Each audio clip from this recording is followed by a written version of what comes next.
Hello students, today we are going to see chapter number 3, Fiber to Fabric. So let's get started. पहेली and बूझो won the first prize in a science quiz. पहेली और बूझो ने जीता था, क्या जीता था? फर्स्ट प्राइज कहाँ पर? साइंस क्विज कंपटीशन में, हेल्ड एट देयर स्कूल, जो उनकी स्कूल में हुआ था. दे वर वेरी एक्साइटेड, वे बहुत एक्साइटेड थे, and decided to use the prize money to buy clothes for their parents. और उन्होंने क्या किया? वो ये चाहते थे कि ये जो प्राइज की मनी है, पैसे जो उन्हें मिले हैं, उसका यूज वो क्या करें? टू बाय क्लोथ्स, कुछ कपड़े खरीदने के लिए, फॉर देयर पेरेंट्स, उनके माता पिता के लिए. When they saw a large variety of clothes material, when they saw, जब उन्होंने देखा, large variety of cloth material, मतलब different different टाइप के cloth material उन्होंने देखे, they got confused, वो बहुत confuse हो गए. The shopkeeper explained that some clothes or fabric were cotton and some were synthetic. अब shopkeeper ने उनको explain किया, बताया, समझाया कि कुछ clothes जो होते हैं वो fabric से होते हैं, मान लीजिए कॉटन के होते हैं, और कुछ क्लोथ्स जो होते हैं वो सिंथेटिक होते हैं, है ना. तो आप भी मार्केट में जाते हैं कपड़ा खरीदने, तो वो पूछते हैं आपको सिंथेटिक मटेरियल चाहिए या फिर कॉटन में चाहिए, राइट. कभी कभी क्या होता है, ऐसे कोई कपड़े जो होते हैं वो दोनों का मिक्सअप भी होते हैं, right. Now he also had woollen mufflers, अब वुलन मफलर्स भी है, एंड शॉल्स भी उनके पास थी. There were many silk saris, वहाँ पर बहुत सारी सिल्क साड़ीज भी थी एज वेल. नाउ पहेली एंड बूझो, पहेली और बूझो जो है, फेल्ट वेरी एक्साइटेड, वो बहुत एक्साइटेड हो गए हैं. नाउ दे टच्ड, उन्होंने टच किया, and felt this different fabrics, और वो जो डिफरेंट, जो अलग अलग फैब्रिक थे, उनको उन्होंने क्या किया? फील किया. Finally they bought a woollen muffler and a cotton sari, और फाइनली लास्ट में उन्होंने क्या किया? दे बॉट, उन्होंने खरीदा, क्या खरीदा? अ वुलन मफलर, यानी कि ऊन का मफलर उन्होंने खरीदा, एंड कॉटन साड़ी, और एक कॉटन साड़ी खरीदी. Now after their visit to the cloth shop, उनकी क्लॉथ शॉप पे विजिट के बाद में पहेली एंड बूझो begin to notice various fabrics in their surroundings. पहेली और बूझो ने क्या स्टार्ट किया? उनके आसपास में, सराउंडिंग्स मीन्स आसपास, आसपास में जो भी जितने भी फैब्रिक थे, उन सब फैब्रिक को क्या करना शुरू किया? नोटिस करना शुरू किया. They found that, उनको मिला कि bedsheets, blankets, curtains, table clothes, towels and dusters were made from different kind of fabrics. मतलब हम जो कर्टेन्स मीन्स क्या होता है? पर्दे जो हम घरों में यूज़ करते हैं नॉर्मली, पर्दे जो हैं टेबल के ऊपर जो क्लॉथ लगाते हैं, टॉवल्स हम यूज़ करते हैं, ठीक है, डस्टर्स यूज़ करते हैं. ये किस से बने होते हैं? डिफरेंट काइंड ऑफ, यानी कि अलग अलग प्रकार के, डिफरेंट काइंड मतलब प्रकार, अलग अलग प्रकार के फैब्रिक के बने होते हैं. Even their school bags and the gunny bags, उनकी स्कूल बैग्स और गनी बैग्स भी किससे बनी होती है? सम काइंड ऑफ फैब्रिक, अलग अलग प्रकार के फैब्रिक की बनी होती है. They tried to identify this fabrics as cotton, उन्होंने कोशिश करी, क्या कोशिश करी? आइडेंटिफाई, यानी कि उसको छांटने की, अलग करने की. This fabrics as cotton, wool, silk और सिंथेटिक. ये वो फैब्रिक कौन सा है? कॉटन है या वूल है या सिल्क है या सिंथेटिक है, वो उसको अलग अलग करना, बाइफर्केट करना, यानी कि आइडेंटिफाई करने की, उनको पहचानने की कोशिश करना. Can you also identify some fabrics, क्या आप भी कुछ फैब्रिक्स को आइडेंटिफाई कर सकते हैं? आपके घर में बहुत सारे फैब्रिक होंगे, आप उन फैब्रिक्स के अलग अलग सैंपल कलेक्ट करिए, और सैंपल कलेक्ट करने के बाद में उनको टच करके उनके फाइबर्स निकाल के आप चेक कर सकते हैं कि ये वूल है या फिर कॉटन है या सिंथेटिक है या सिल्क है. ये बहुत इजी टास्क है, तो आप भी इसकी कोशिश कर सकते हैं घर पे. Now variety of fabrics, fabrics की कुछ वैरायटीज हैं, वो हम लोग देखने वाले हैं. नाउ एक्टिविटी 1, आपको इसमें क्या करना है? Visit a near by tailoring shop. Tailoring shop का मतलब होता है सिलाई जो व्यक्ति करता है उसको टेलर बोलते हैं हम. तो टेलर की शॉप की आप विजिट करिए, वहां जाइए. Collect cuttings of the fabrics left over after stitching. Stitching मतलब सिलाई, सिलाई करने के बाद में जो कटिंग्स बच गई है, आप वो कटिंग्स को क्या करेंगे? कलेक्ट करेंगे उनकी दुकान से. Feel and touch each piece of fabric, और आपको क्या करना है? टच करना है और फील करना है उसको, प्रत्येक फैब्रिक को। Now try to label some of the fabrics as cotton, silk, wool और synthetic after asking for help from the tailor. Tailor की हेल्प लेके आपको क्या करना है, सभी कपड़ों को क्या करना है, लेबल करना है। कैसे लेबल करेंगे आप, या तो वो सिल्क होगा या कॉटन होगा या वूल होगा या सिंथेटिक होगा। Now do you wonder what this different fabrics are made of. Do you wonder, आपके आश्चर्य नहीं होता है, what these different fabrics are made of, ये जो डिफरेंट अलग अलग प्रकार के जो फैब्रिक्स है वो किससे बनते हैं, कैसे बनते हैं। when you look at any fabric, जब आप किसी फैब्रिक को देखेंगे, it seems a continuous piece, ये एक लंबा सा पीस होगा, ठीक है, कंटिन्यूअस पीस होगा। now look at it closely, अब आप उसको एकदम नजदीक से देखिए। What do you notice, आपको क्या नोटिस मिलता है। Now activity, select a piece of cotton fabric you labeled in activity 1। आपको क्या करना है, एक्टिविटी 1 में जिसको आपने कॉटन लेबल किया था, जिस फैब्रिक को आपने कॉटन लेबल किया था उसको आप सिलेक्ट करिए। फिर क्या करना है, now try to find a loose thread और yarn at one end of the edge, यानी कि उसकी एक कॉर्नर, एज मतलब कॉर्नर से आप उसमें से एक धागा जो है वो निकालने की कोशिश करेंगे। थ्रेड जिसको बोलते हैं धागा, या फिर हम इसको नाम दे सकते हैं यार्न, है ना। आप यार्न बोलिए या फिर धागा बोलिए तो वो सेम है दोनों। इफ नो लूज, देखिए इस तरीके से आपने कॉटन पे लिया, आपने कॉटन का पीस लिया, उसके बाद में आप ये कॉर्नर से या फिर ये वाले किसी भी कॉर्नर से आप क्या करेंगे, उसमें से एक धागा या थ्रेड या फिर इसको हम यार्न भी बोलते हैं, ठीक है। ये आप धागा बोलिए, थ्रेड बोलिए या फिर यार्न बोलिए, बोथ आर सेम। तो इसमें से निकालने की कोशिश करिए। अब देखिए यहाँ पर पुल किया जा रहा है धागे को। Now pulling a thread from a fabric, pull किया जा रहा है। यार्न आर विजिबल, ये जो यान होते हैं यानी कि जो थ्रेड होते हैं, अलग अलग जो धागे होते हैं जिसको हम यान, अब बार बार मैं धागा नहीं बोलूंगा, अब मैं यान यूज करूंगा। यान क्या है आपको समझ में आया। Okay, now you can gently pull out with a pin और नीडल। अगर आपसे नहीं निकल रहा है हाथ से तो आप आराम से किससे निकाल सकते हैं, पिन से निकाल सकते हैं या नीडल से यानी कि सुई से निकाल सकते हैं। We find that a fabric is made up of yarns arranged together. हमें पता चला कि फैब्रिक जो होता है वो किससे बनता है, मेड अप ऑफ यार्न्स, यानी कि यार्न से बनता है, अरेंज्ड टुगेदर जिसको एक साथ में अरेंज किया जाता है। Now what are this yarns made of. अब ये जो यार्न्स है वो किससे बने होते हैं, तो वो हम लोग अब आगे देखते हैं। Fibre 3.2 fibre, activity number 3। Activity 3 में आपको क्या करना है, take out a yarn from a piece of cotton fabric. Cotton fabric में से आपको यार्न को निकालना है। क्लियर है, यार्न आपको निकालना है। Place this piece of yarn, अब ये जो यार्न आपने निकाला, जो धागा आपने निकाला उसको टेबल पर रखिए और उसके एक एंड को आपके थंब से प्रेस करके रखिए। जैसे मान लीजिए ये धागा है, एक एंड से आपको इसको थंब को प्रेस करके रखना है और दूसरे एंड को आपको स्क्रैच करना है। किससे, इसको तोड़ने की कोशिश करना है। तोड़ने की कोशिश इन द सेंस स्क्रैच करने की कोशिश करना है दूसरे एंड को। Now scratch the other and of the yarn along its length with your nail. आपके नेल से आप कर सकते हैं या फिर ब्लेड से कर सकते हैं, as shown in figure 3.4। Now do you find that at this end the yarn splits up into thin strands.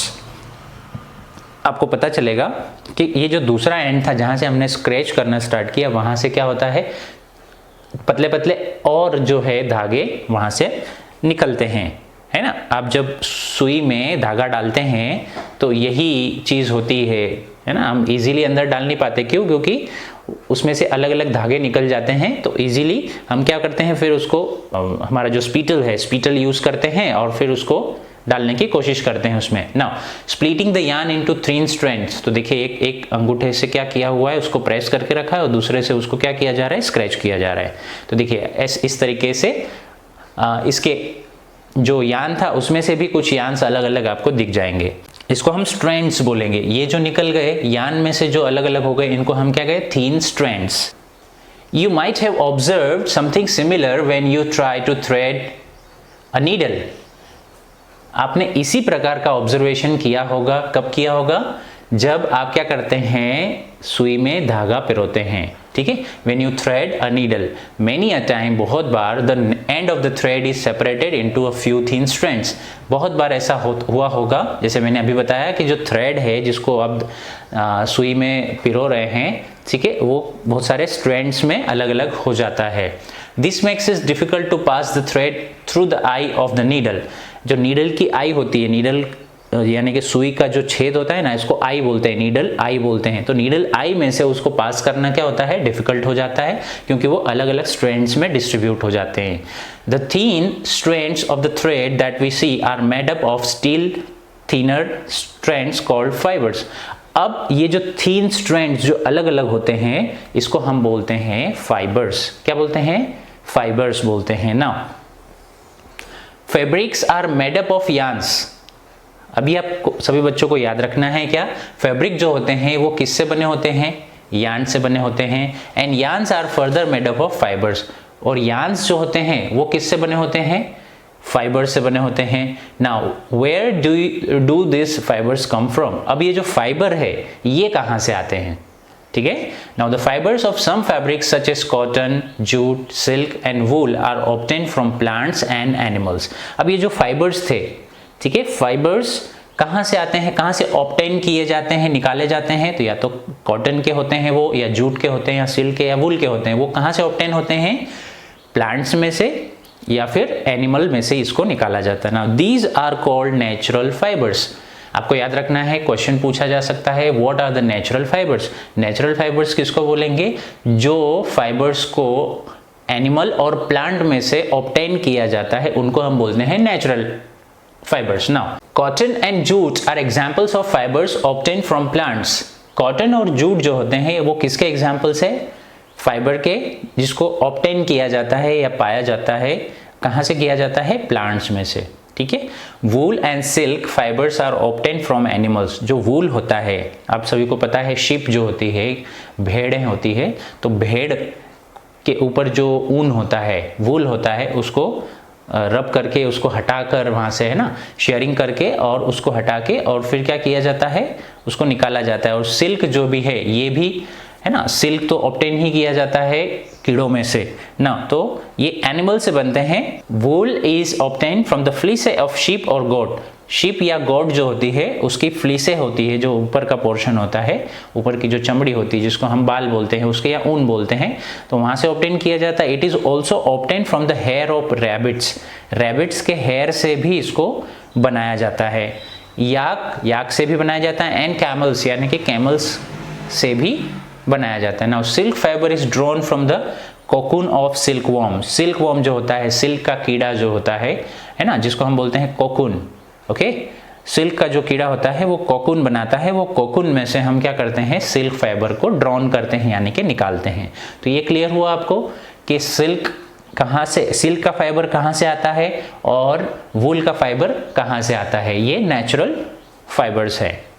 For thousands of years, हजारों साल तक, natural fibres were the only ones available for making fabrics. Fabrics बनाने के लिए केवल और केवल हजारों साल तक क्या थे, हमारे पास क्या अवेलेबल था, केवल और केवल नेचुरल फाइबर्स ही अवेलेबल थे फाइबर्स, फैब्रिक्स बनाने के लिए। इन द लास्ट 100 years और सो, पिछले 100 साल की अगर हम बात करें, तो fibres are also made from chemical. जो फाइबर्स है उनको हम केमिकल सब्सटेंसेस से भी बना सकते हैं, which are not obtain from plant और एनिमल सोर्सेज, जिसको हम प्लांट और एनिमल सोर्सेज से ऑब्टेन नहीं करते हैं, बनाते नहीं हैं इनसे। These are called synthetic fibre, और इसीलिए हम इनको क्या बोलते हैं, सिंथेटिक फाइबर बोलते हैं। तो do you know the difference between synthetic fibre and natural fibre. अब इसका एक डिफरेंस भी आपको पूछा जा सकता है कि सिंथेटिक फाइबर क्या होता है, उसके एग्जाम्पल, और नेचुरल फाइबर क्या होता है, उसके example. Now some examples of synthetic fibres are polyester, nylon and acrylic. तो ये इसके एग्जाम्पल कौन से हैं सिंथेटिक फाइबर्स के। पॉलिएस्टर, आप दुकान पर जाएंगे तो पॉलिएस्टर कपड़ा भी आप देख सकते हैं, उसको टच कर सकते हैं। Nylon and acrylic. Now 3.3 some plant fibres, cotton. Have you ever, अब हम अलग अलग डिफरेंट जो फाइबर्स हैं उसकी बात कर रहे हैं। Cotton. Have you ever made wicks of oil lamps. Oil lamps जो हमारे घरों में पुराने समय में यूज़ होते थे, आजकल तो इसको इरेडिकेट कर दिया गया है, बट ऑयल लैंप्स जो कंदील जिसको बोलते थे, है ना, वो किससे चलता था? बाती से। बाती को इंग्लिश में क्या बोलते हैं? विक्स। तो ऑयल लैंप्स जो थे उसकी जो बातियां जो है कभी आपने बनाई है? What do you use for making these wicks? और ये बत्तियां बनाने के लिए, बातियां बनाने के लिए आप किसका यूज करते हैं? This cotton wool is also used for filling mattresses, quilts and pillows. तो ये जो कॉटन होता है ये किसको फील करने के लिए यूज होता है? मैट्रेसेस यानी कि गद्दों को, क्विल्ट्स यानी कि जो हम लोग ओढ़ते हैं, क्विल्ट्स बोलते हैं उसको, एंड पिलोज यानी कि तकियों को भी भरने के लिए ये कॉटन वूल का यूज किया जाता है। Now take some cotton wool, थोड़ा सा कॉटन वूल लीजिए, पुल इट अपार्ट, उसको अलग अलग अपार्ट कर दीजिए, अलग अलग कर दीजिए, लुक एट इट्स एजेस, और क्या करना है आपको? इसकी जो कॉर्नर्स हैं उसको देखना है। What do you observe? आपने क्या ऑब्जर्व किया, आपने क्या अवलोकन किया? The small thin strands that you see are made up of cotton fibres. उसमें जो आप थिन स्ट्रैंड, जो पतले पतले धागे आप जो देखोगे वो किससे बने होते हैं? कॉटन फाइबर्स से बने होते हैं। Where does this cotton wool come from? अब ये कॉटन वूल जो है वो कहाँ से आता है? ठीक है, कहाँ से आता है तो ये भी देख लेते हैं। It is grown in the fields. Fields means खेत। उसको कहाँ उगाया जाता है? खेतों में उगाया जाता है। कपास आपने देखा होगा, बहुत सारे खेतों में कपास उगा हुआ रहता है, तो वो क्या है? ये कॉटन वूल यहाँ से ऑब्टेन होता है। Now it is grown in fields, ये खेतों में उगाया जाता है। Cotton plants are usually grown at places having black soil and warm climate. Warm climate मतलब जहाँ की आबो हवा गर्म होती है और जहाँ पर ब्लैक सॉइल होती है, काले कलर की मिट्टी होती है, वहाँ पर नॉर्मली कॉटन प्लांट्स जो होते हैं उसको उगाए जाते हैं, ऐसे प्लेसेस पर उगाए जाते हैं। Can you name some states of our country where cotton is grown? Can you name, क्या आप नाम बता सकते हैं कुछ स्टेट्स के, राज्यों के, जहां पर कॉटन को ग्रो किया जाता है, कॉटन उगाया जाता है? तो सबसे पहले हमारा मध्य प्रदेश है, गुजरात है, महाराष्ट्र है ना। यहाँ पर गर्मी बहुत ज़्यादा होती है। आप सीधा इस तरीके से याद रख सकते हैं।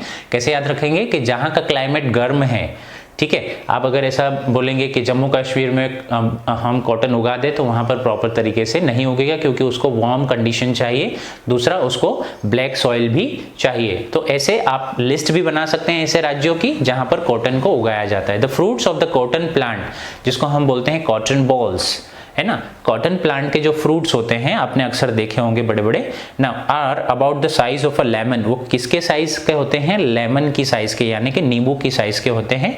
आफ्टर मैच्योरिंग, वो मैच्योर जब हो जाते हैं, परिपक्व हो जाते हैं, उसके बाद क्या होता है? द बॉल्स बर्स्ट, जो उसका जो बॉल होता है वो फूट जाता है, बर्स्ट हो जाता है, open and the seeds covered with cotton fibres can be seen. और उसमें एक सीड जो होता है, सीड को हम देख सकते हैं जो किससे कवर होता है? कॉटन फाइबर से, कैन बी सीन, जिसको हम देख सकते हैं। नाउ हैव यू एवर, देखिए यहाँ पर फूटा हुआ जो है, बर्स्ट हुआ जो बॉल है वो बताया है, तो field of cotton plants.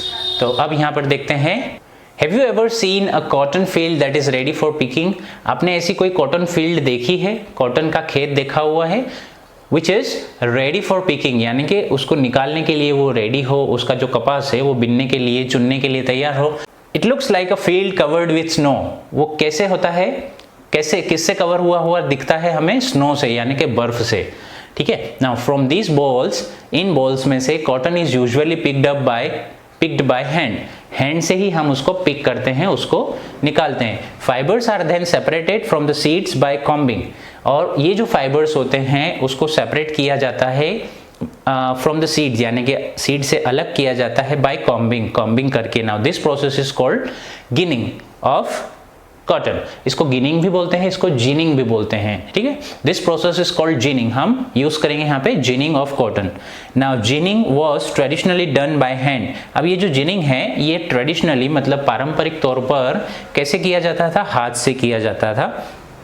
These days, इन दिनों machines are also used for ginning.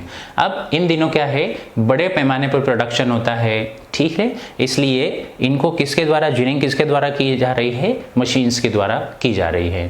तो स्टूडेंट्स हम रेस्ट ऑफ द चैप्टर जो है वो नेक्स्ट क्लास में डिस्कस करने वाले हैं। So till then see you, good bye and thank you.